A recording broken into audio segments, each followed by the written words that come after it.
Europe 1 matin, Maxime Switek.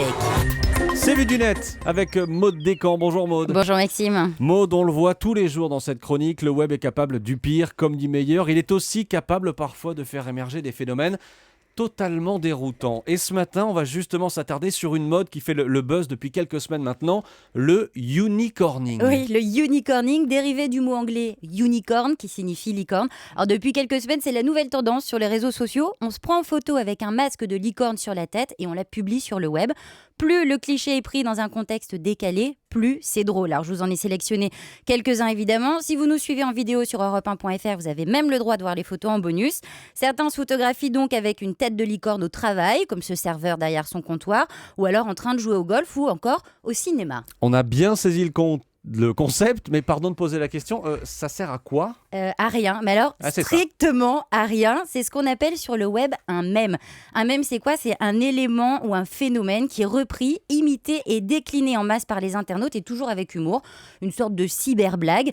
Un des mèmes les plus connus, ce sont les photos de chatons, les lolcats. Ou alors plus récemment, il y a eu le Harlem Shake. Vous savez, toutes ces vidéos de gens qui dansent n'importe comment, en secouant dans tous les sens. L'objectif est toujours le même, être dans le décalage total et puis surtout faire rire.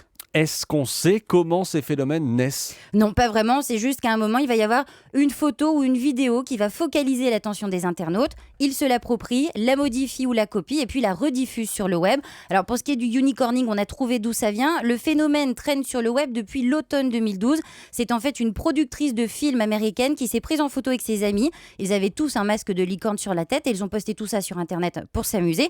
Et depuis un mois, tout le monde s'amuse à faire la même chose. Juste une question pratique, comment on fait pour trouver un masque de licorne ? Alors c'est vrai que ça court pas les rues, les licornes. J'ai jeté un coup d'œil sur internet et en cherchant bien, on trouve des masques. Je peux vous dire que certains ont flairé le bon filon parce qu'il faut quand même débourser au moins 25 € pour un masque. Il y a un business derrière, Il y a évidemment. un vrai business, mais les internautes sont ingénieux et beaucoup se fabriquent eux-mêmes leurs masques avec du papier ou de l'aluminium. Et puis alors, si vous vous dites que c'est quand même complètement stupide cette histoire de unicorning, sachez qu'il y a eu pire avant. Il y a eu par exemple le planking, ça consistait à s'allonger par terre, raide comme un piquet et à se prendre en photo. Il y a eu le hauling, là le but c'était de faire la chouette et de se prendre en photo accroupi, les yeux grands ouverts. Une chouette en anglais ça se dit haul. Il y a eu le batmaning, ça... À votre Laissez-moi deviner, on s'habille en Batman et on se prend en photo ? Ouais, trop fort Maxime.